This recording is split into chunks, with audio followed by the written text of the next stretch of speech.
2, c'est Fauzi pour vous accompagner ce soir dans la joie et la bonne humeur comme tous les soirs, comme tous les lundis soirs et les mercredis soirs de 22h à minuit. Aujourd'hui on va parler d'actualité, on va parler aussi avec nos amis sur le plateau de politique et j'ai le plaisir ce soir de recevoir Rami Zouaoui, comme je vous l'avais déjà annoncé sur les réseaux sociaux. Rami Zouaoui est donc entrepreneur et candidat aux élections législatives sur la 9e circonscription. Bonsoir et bienvenue. Bonsoir. Et à ses côtés, nous avons Badis Kenissa, qui lui est donc président fondateur du club Émergence et membre du comité central de Tala et Al-Hurriyat. Il est également membre rapporteur de la commission permanente chargée de la communauté nationale établie à l'étranger. Bonsoir et bienvenue. Bonsoir Fauzi, bonsoir à toutes et à tous. Et mon fidèle compagnon Abdeslam Itache, maire adjoint à la ville du Blanc-Ménil, est avec nous également pour apporter justement sa contribution au débat politique et c'est toujours bon de l'avoir à nos côtés. Bonsoir. Et bienvenue. Rami Zouaoui, alors moi je suis très heureux de vous recevoir ce soir pour parler un petit peu de votre candidature aux élections législatives qui se dérouleront donc après les élections présidentielles et vous êtes donc sur la 9e circonscription. Juste avant de parler de vos motivations, qu'est-ce que la 9e circonscription pour ceux qui ne le savent pas? La 9e circonscription des Français de l'étranger, c'est la circonscription électorale qui couvre tous les pays d'Afrique du Nord et d'Afrique de l'Ouest. D'accord, donc quelques pays parmi eux? L'Algérie, le Maroc, la Tunisie, la Côte d'Ivoire, le Mali, le Burkina Faso, le Sénégal, la Gambie, la Guinée-Bissau. D'accord. Donc c'est une circonscription composée de 16 pays exactement. Donc très vaste territoire. Je présume que vous le parcourez également dans le futur. Mais j'ai bien envie de vous poser la question suivante, hein, je pense qu'elle est naturelle, c'est quelles sont vos motivations justement de là à aller vous présenter aux élections législatives? C'est quand même pas une petite bataille. Absolument. C'est vrai que ma candidature, c'est avant tout une réflexion, un travail de terrain, une écoute. Je considère qu'il est urgent d'insuffler dans la vie politique une nouvelle manière d'être et de faire de la politique.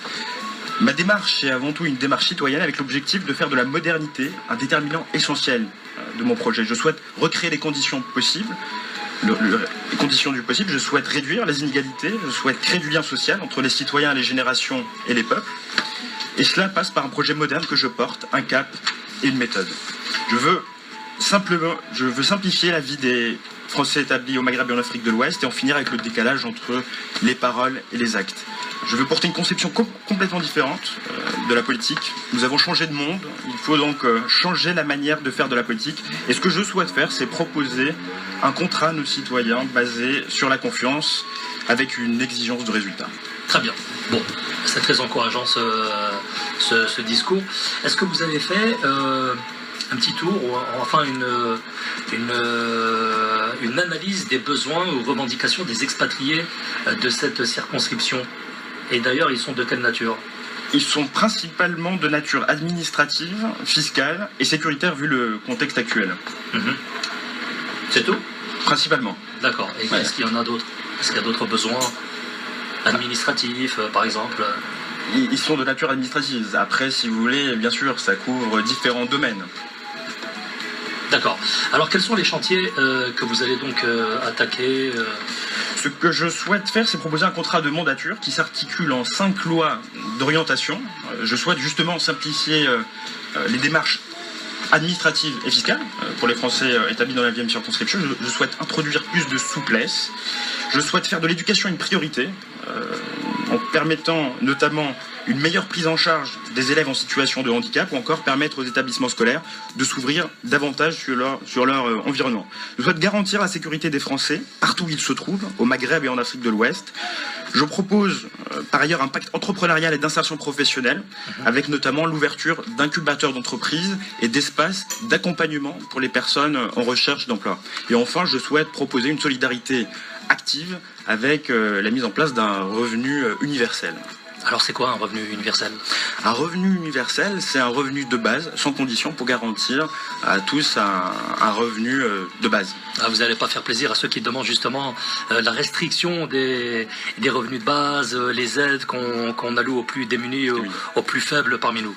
Abdeslam, vous intervenez quand vous voulez. Je vais faire un petit parallèle avec notre deuxième invité sur le plateau, Badis Kenissa, qui donc, comme je l'avais annoncé tout à l'heure, il est président fondateur du Club Émergence et membre du comité central de Tala'i al-Hurriyat. Alors, ce qui est intéressant, pourquoi c'est intéressant de faire le parallèle, c'est que vous vous occupez, Rami, vous vous occupez des Français expatriés à l'étranger, notamment dans la 9e circonscription. Quant à vous, Badis, vous vous occupez donc des citoyens algériens à l'extérieur de l'Algérie. Alors, tout à fait, oui et non, parce que je me limite à mon travail et ma fonction politique, notamment membre et rapporteur de la comité, comme vous l'avez signalé au début, celle qui s'occupe justement de la communauté nationale établie à l'étranger. Je n'aspire pas à un mandat de députation, contrairement à Rami. C'est un autre combat. Voilà. Et ceci étant, au sein du parti, c'est un point crucial sur lequel nous misons beaucoup, que j'évoquerai un peu plus par la suite. Maintenant, moi, j'aimerais revenir un peu justement sur le profil de Rami. Écoutez, je m'en réjouis de voir aujourd'hui des profils tels que Rami émerger en France, qui plus est par les temps qui courent et par le temps nauséabond qui court d'ailleurs, que ce soit politiquement ou socialement en France. Et je suis encore plus, on va dire, plus réjoui de voir d'autres profils maghrébins, africains émerger. Et preuve en est que justement cette émergence, elle est la résultante, si vous voulez, d'une demande d'aspiration, j'ai envie de dire. Et c'est pourquoi en fait aujourd'hui j'invite, mais vraiment vivement, la communauté, que ce soit nationale ou la communauté en règle générale africaine ou maghrébine, de faire front commun et puis d'être derrière les candidats qui aspirent à justement aller au-delà de leur mandat d'engagement politique, qu'ils soient élus communal, municipal ou autre, mais qu'ils aillent au-delà. Donc notre force réside dans cela. Et je pense que c'est ce qui permettra de rétablir un nouveau rapport de force politique qui permettra effectivement d'avoir ce coup-ci une représentativité vraiment politique à tous les niveaux, que ce soit dans l'hémicycle ou au plus bas degré de la représentation politique. Alors, comment est-ce que vous percevez, vous, la candidature de Rami Zouaoui sur la circonscription sur la 9e ? Comment est-ce que vous percevez ce genre? Parce que c'est pas facile, hein. On va parler peut-être tout à l'heure un petit peu de ses concurrents, de ses adversaires politiques. C'est des profils différents. Comment est-ce que vous percevez sa candidature? Déjà, faut rappeler que la 9e circonscription, est une circonscription stratégique. Hein, oui. Rappelons-le.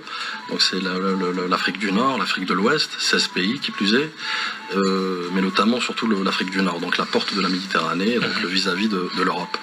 Et aujourd'hui, justement, voir un profil comme Rami aspirer justement à avoir un mandat de députation et représenter les Français résidant à l'étranger, notamment dans cette circonscription, me réjouit. Et puis surtout, je l'encourage vivement à aller au-delà. Certes, le combat n'est pas facile, mais rien n'est obtenu en croisant les bras. Donc il y a un combat sur le terrain à faire. Je pense que Rami en est conscient. Mais pour revenir sur la circonscription, effectivement, c'est de répondre aujourd'hui aux aspirations des Français résidant à l'étranger. Et pour, rappelons-le, entre parenthèses, Rami me corrigera s'il le faut, c'est une circonscription qui est majoritairement constituée de franco-africains, j'ai envie de dire.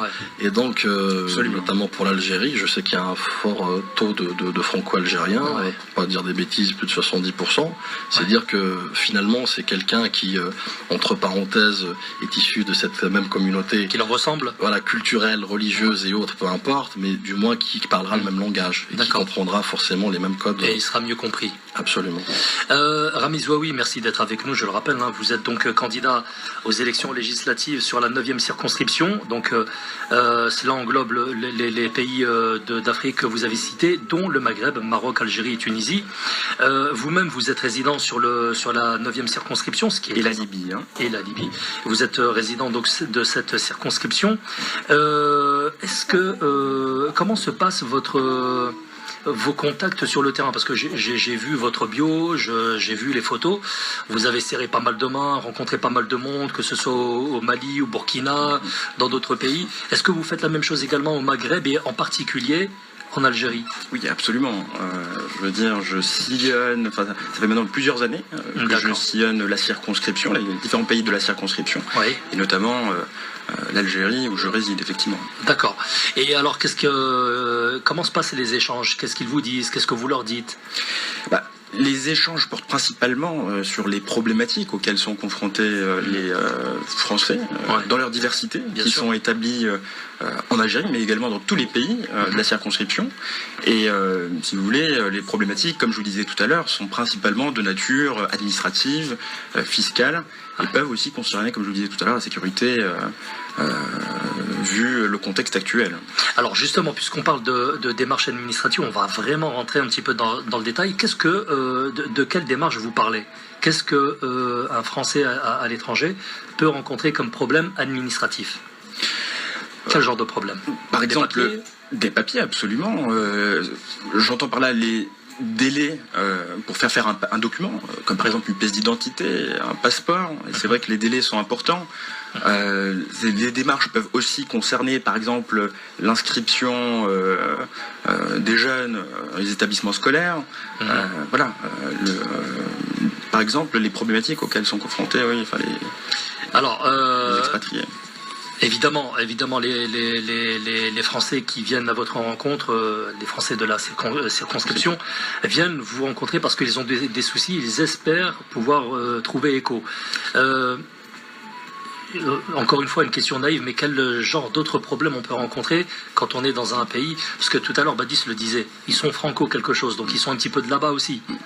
Oui, c'est vrai que les binationaux sont certes majoritaires, c'est vrai, mais il y a également les Français de souche, entre guillemets, même si j'aime pas ce terme-là, je ne sais pas ce que ça veut dire. Vous savez, aujourd'hui, on emploie tellement de termes que même nous, on n'aime pas, mais apparemment, tout le monde s'identifie à ces termes. Ouais, voilà. Toujours est-il, c'est vrai que j'essaie, en tout cas, d'apporter ma contribution en essayant d'aider en tout cas les différentes personnes qui me sollicitent, et j'essaye aussi de faire entendre les problématiques, et porter justement ces problématiques au niveau national à travers les médias, mais aussi à travers les différentes instances consultatives. Alors c'est très bien qu'on parle de ça ce soir, parce que nous sommes écoutés au Maghreb, et notamment du côté de Constantine, en Algérie. Et donc, pour tous ceux qui sont à l'étranger, qui sont sur la 9e circonscription, si vous avez des soucis ou si vous avez des requêtes à adresser, il faudra désormais, il faut toujours s'adresser à son député, et c'est ce à quoi vous aspirez, Rami, ce soir. Absolument. Alors, Abdeslam. Alors, moi, Rami, il y a une phrase qui fait écho chez moi. Vous parlez de changer la manière de faire de la politique, mais c'est aussi changer le regard que les politiques ont sur l'Afrique, parce que je pense que le prochain siècle sera africain.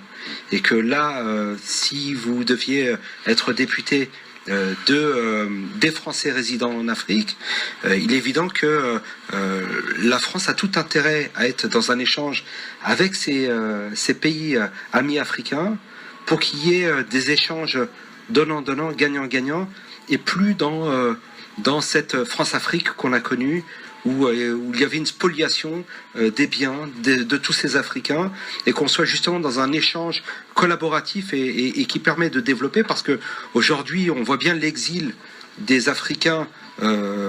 Alors c'est jamais agréable de quitter sa famille, mais c'est souvent, ça n'est que pour des raisons économiques, et que la France, que des investisseurs, vous parliez d'incubateurs d'entreprises, que des investisseurs français puissent se développer là-bas.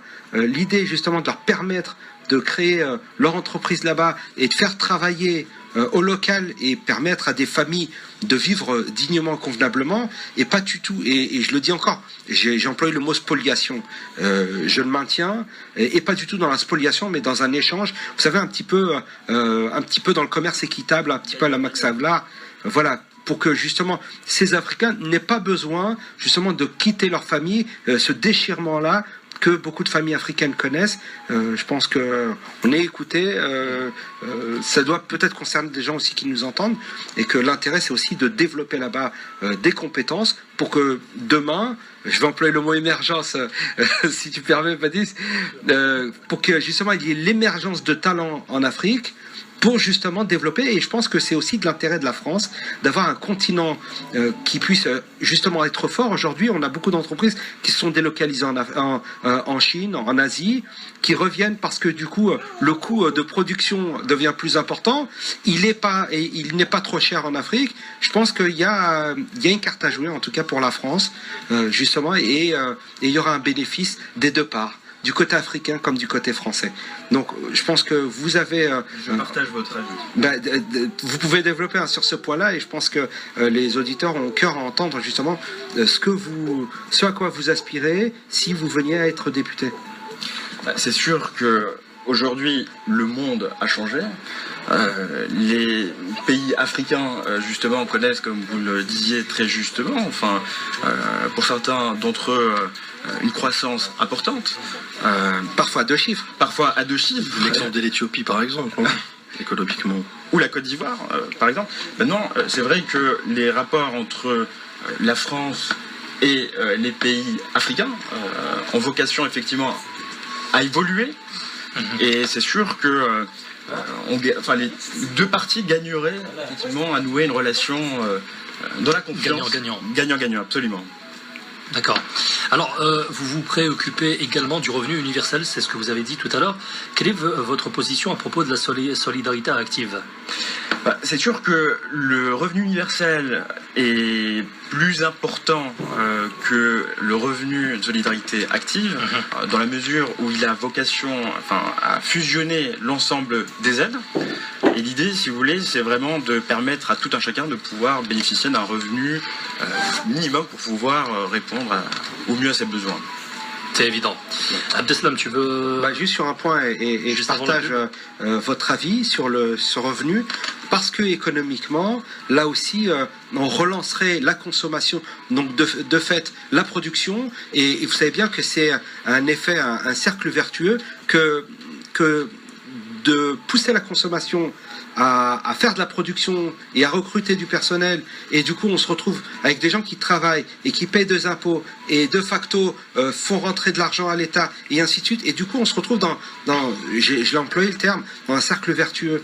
Donc oui, la reprise économique de par la consommation en effet, et il y a aussi un aspect humain et humaniste, et je pense qu'on partage cet avis communément, c'est aussi rendre la dignité aux gens et de leur permettre, alors c'est pas une somme énorme, mais c'est déjà ça. Et ça permet, lorsque, vous savez, d'éradiquer la pauvreté. Moi je fais des permanences, je rencontre des gens qui viennent m'expliquer qu'ils vivent avec 80 € par mois.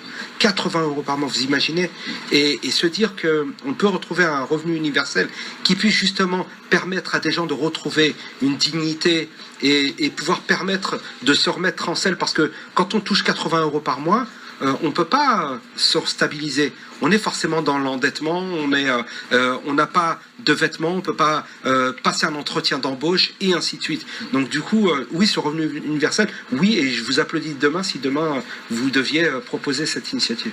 En tout cas, je ferai tout pour. Vous pouvez compter sur moi. Bon, eh bien, écoutez, très bien, messieurs, on va s'arrêter un instant pour de la publicité. Je vous annonce d'ores et déjà la venue de mon deuxième invité. Alors, si vous aimez les scoops et les débats un petit peu croustillants, je vais vous mettre l'eau à la bouche. Si vous avez vu l'émission de Ruquier ce week-end, vous avez pu voir NKM dire clairement que certaines personnes étaient des menteuses ou des menteurs. Eh bien, ce soir, j'ai la personne ciblée ce soir avec nous. Elle va venir nous parler un petit peu de son point de vue, puis nous expliquer le détail de l'affaire. Il s'agit donc du nid de salafistes de Longjumeau. Voilà, c'est ce qu'elle avait dit. Elle avait dit qu'il y avait un nid de salafistes là-bas, alors qu'en fait, en réalité, ils avaient de très très bonnes relations. Ils n'ont absolument rien de salafistes. Ils sont connus de tous les services, de la mairie, etc. Donc il va venir nous en parler. C'est l'imam de Longjumeau. Il s'agit d'Ismaël Mounir. Il va venir nous rejoindre en deuxième partie d'émission. A tout de suite. France Maghreb 2 sur 94 FM à Clermont-Ferrand et toute sa région.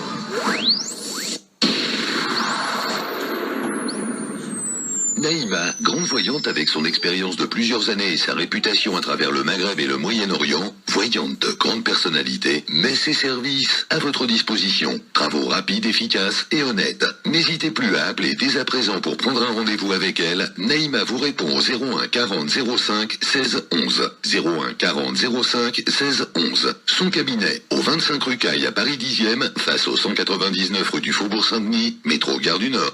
Sophie se prépare pour aller chez McDo, mais pour l'instant, elle est sur le balcon. Elle regarde le ciel. On voit bien les étoiles ce soir. On en voit plein.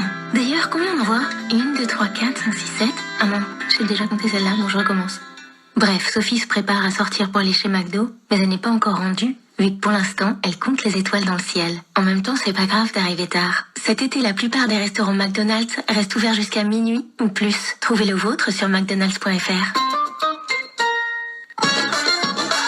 Sur 105.FM, à Dijon et toute sa région. France Maghreb 2, France Maghreb 2.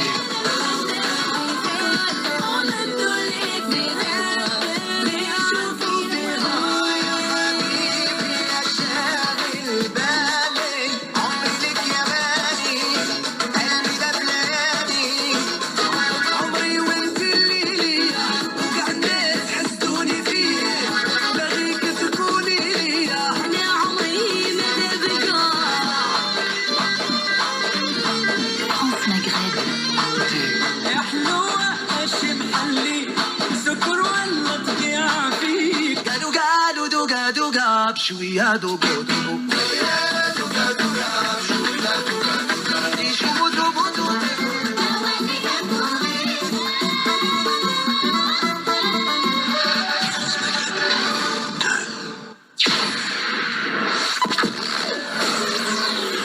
France Maghreb 2, France Maghreb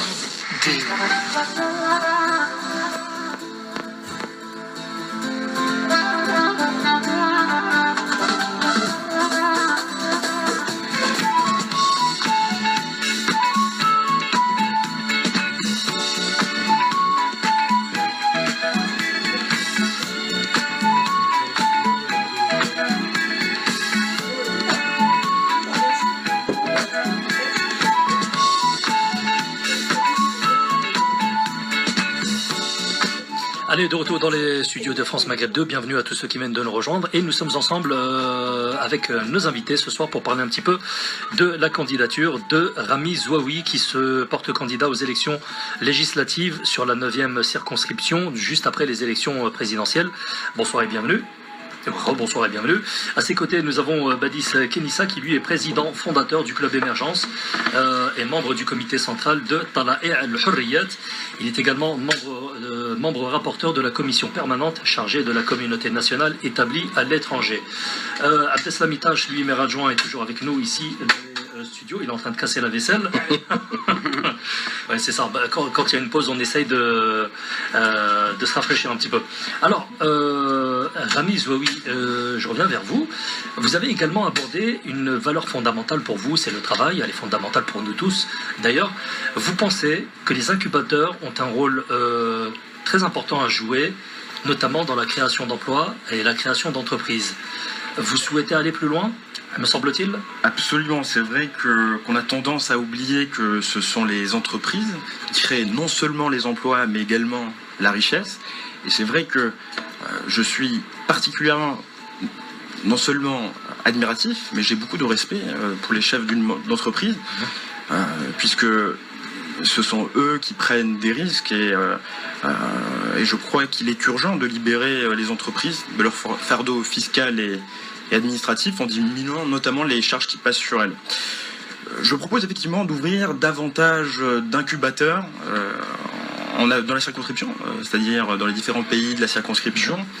Et je souhaite aller effectivement plus loin en ouvrant non seulement ces incubateurs, mais également des espaces d'accompagnement pour les personnes qui sont en recherche d'emploi, puisque il y a également un certain nombre de personnes en difficulté. Et l'idée, si vous voulez, c'est de pouvoir les prendre en charge et les accompagner dans leur recherche d'emploi. D'accord. Parmi les expatriés et les Français vivant à l'étranger, il y en a beaucoup comme ça qui entreprennent au Maghreb ou alors en Afrique occidentale ? Oui. Oui, il y en a effectivement un certain nombre, et très jeunes, souvent. Et si vous voulez, moi, ce que je souhaite faire, c'est vraiment permettre aux plus jeunes de s'initier justement à l'entrepreneuriat dès l'âge de 16 ans, en ouvrant des incubateurs à proximité des établissements scolaires. Fawzi, si tu permets. Moi, j'aimerais juste intervenir là-dessus pour peut-être mieux expliquer le contexte à nos auditeurs et auditrices et mieux comprendre justement cette circonscription. On parlait justement des chefs d'entreprise, mais en amont, il faudra peut-être expliquer, si vous avez bien sûr les éléments chiffrés, le tissu dans lequel justement vous allez opérer et notamment la typologie de cette communauté. Ce qu'on disait tout à l'heure, en fait, les binationaux majoritairement, mais est-ce que vous avez par exemple des chiffres, ne serait-ce que déjà du nombre exact de la communauté, des Français établis à l'étranger et éventuellement les Franco-Algériens par exemple? C'est-à-dire qu'aujourd'hui, en Algérie, pour répondre à ta question, Badis, il y a à peu près 28 000 Français qui sont établis en Algérie, parmi lesquels à peu près 70% de binationaux. D'accord, bon, c'est quand même considérable. Considérable, exactement. Alors, excusez-moi, mais je vais faire un petit parallèle. Dans l'esprit du commun, je pense que pour nous, un expatrié, c'est quelqu'un qui va travailler à l'étranger et qui gagne bien sa vie.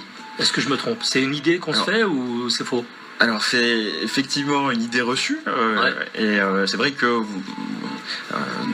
il y a également des familles, des jeunes, des personnes âgées qui ne sont pas forcément dans une situation enviable.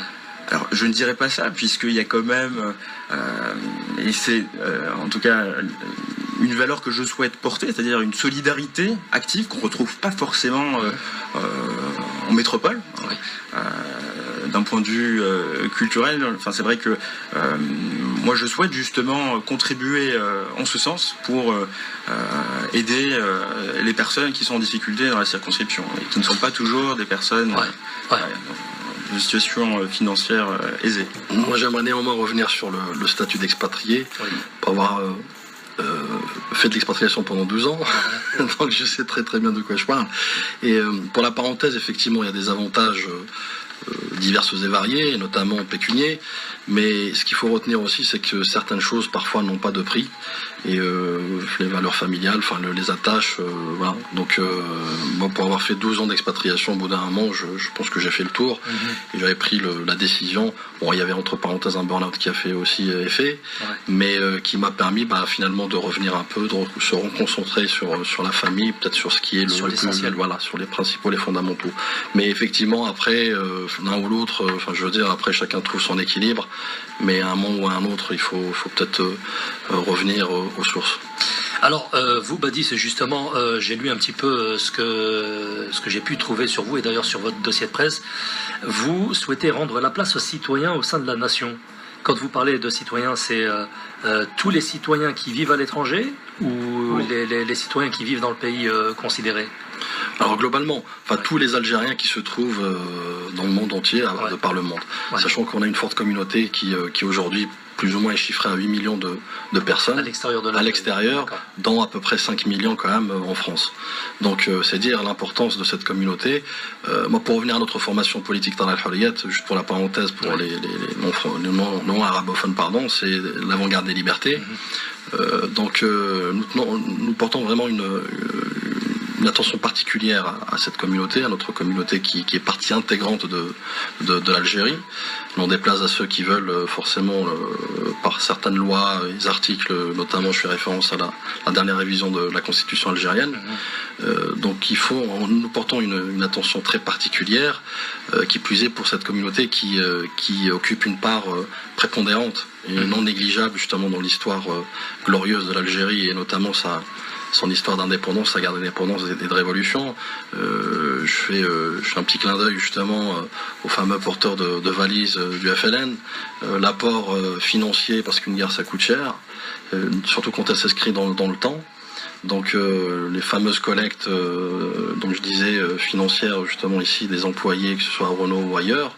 Donc c'est une communauté qui a vraiment donné de sa chair. Et je souligne également la fondation de l'étoile nord-africaine, qui s'est fait d'ailleurs à Nanterre dans le 92, mais ça Hajj. Donc autant d'éléments qui font qu'aujourd'hui cette communauté nationale est partie intégrante, indissociable, voire même indispensable dans la construction d'Algérie de demain. Alors, moi je fais un parallèle quand même entre vous deux. L'un, donc, Rami Zouaoui, qui veut devenir le député des Français vivant à l'extérieur de la France, et Badis, qui lui se veut peut-être représentant, mais aussi, quelqu'un qui est rassembleur des Algériens de l'extérieur aussi, ceux qui vivent à l'extérieur de l'Algérie. Rami Zouaoui, je reviens à vous et à votre candidature aux législatives. Vous n'oubliez pas l'éducation, ça c'est très bien. Oui, ouais. Absolument. Il se trouve que je fais de l'éducation une priorité, et je ferai en sorte justement de substituer au fonctionnement bureaucratique actuel une véritable autonomie des chefs d'État pour leur permettre d'avoir plus de marge de manœuvre dans la gestion de l'équipe pédagogique et du personnel administratif, et surtout œuvrer en faveur d'une meilleure prise en charge des élèves en situation de handicap. C'est vrai que le handicap, on n'y pense quasiment jamais, sauf quand on est soi-même atteint d'un handicap ou alors que quelqu'un de la famille en est touché. Très bien. Comment est-ce que vous comptez mettre vos dispositions, vos propositions en œuvre? Est-ce que vous avez des mécanismes déjà faits ou alors est-ce que vous comptez améliorer les mécanismes qui existent déjà? Élu, j'actionnerai tous les leviers dont je disposerai pour mettre en œuvre mon programme dans un esprit de clarté et de transparence. Je porterai naturellement à l'Assemblée nationale des propositions de loi en ce sens et je mobiliserai également toute mon énergie pour trouver des investisseurs pour financer les différents projets. Et vous savez, c'est comme dans une entreprise, c'est-à-dire que chacun souhaite une augmentation de salaire, une nouvelle imprimante. Et je pense que lorsque tous les salariés œuvrent dans un objectif commun, avec un chef d'entreprise qui définit un cap, une méthode, et quand, ma foi, l'entreprise décolle, les bénéfices profitent à tous et il est plus facile pour le chef d'entreprise de satisfaire les besoins de chacun. Très bien. Alors, sur environ 150 000 Français de l'étranger, comment s'adresse-t-on à un électorat aussi éclaté et aussi éparpillé sur plusieurs pays? Là, c'est votre cas. La 9e circonscription, c'est quelques... Pour vous donner une idée, la 9e circonscription fait la taille de l'Union européenne. Voilà. En termes... Alors, comment est-ce que vous faites pour vous adresser à votre électorat? Il y a d'abord le travail de terrain qui est important, le travail de proximité. Il y a aussi les différents outils pour s'adresser et recenser les problématiques auxquelles sont confrontés les Français qui sont établis dans la circonscription. Et c'est vrai que moi j'ai pour réflexe d'utiliser les nouvelles technologies comme Internet. Bah oui. Donc, tout à l'heure, on a parlé un petit peu de vos rencontres, etc., les rencontres que vous avez pu faire sur le terrain. Est-ce que vous pensez que le prédécesseur, l'ancien député Pouria Amirchahi, a pu atteindre ses objectifs ou pas? Pouria Amirchahi, quand vous avez la chance de le connaître, partage malheureusement avec François Hollande les mêmes méthodes et les mêmes échecs. Outre son activité parlementaire qui est plutôt timide, il a voté à l'Assemblée nationale contre la loi sur l'état d'urgence. Vu le contexte actuel, c'est vrai que la situation exige de prendre ses responsabilités. Vous l'auriez voté? Oui, je l'aurais voté, puisque la situation l'exige. Mais qu'est-ce qui fait que lui a voté non? Il faut le rappeler, au fait, ce député est frondeur, donc il fait partie des frondeurs. D'accord, oui. C'est effectivement le chef de file des frondeurs. Et je pense que, au-delà de la sécurité des Français, c'est un parlementaire qui a, pour dire les choses clairement, essayé de se faire remarquer dans la perspective d'un remaniement. D'accord. Mais c'est plutôt positif d'être frondeur aujourd'hui et d'être en désaccord avec la politique menée par François Hollande qui nous emmènerait droit dans le mur. Il quitte le PS. Et il quitte le PS. Il quitterait le PS. Ouais. D'accord. Mais donc c'est plutôt courageux. Je pense effectivement que c'est courageux. Après, si vous voulez, c'est quelqu'un qui a longtemps soutenu François Hollande et qui a activement contribué à son élection. Donc, si vous voulez, pour moi, il reste socialiste, même s'il est frondeur. Mais c'est courageux d'être opposé justement à l'appareil politique. Non ? C'est une démarche que je respecte. Pour autant, son bilan n'est pas brillant. D'accord. Comment est-ce qu'on fait pour voter à l'étranger, justement? Quels sont les mécanismes mis en place? pour voter à l'étranger, il y a plusieurs possibilités. D'abord, il y a la possibilité de voter dans les différents bureaux de vote, au consulat et dans les ambassades. Il y a également la possibilité de voter par correspondance, par procuration ou encore par Internet. Très bien. Rami Zouaoui, merci d'avoir accepté mon invitation. Je vous souhaite tout le succès possible et puis on se tiendra au courant. Vous revenez quand vous voulez.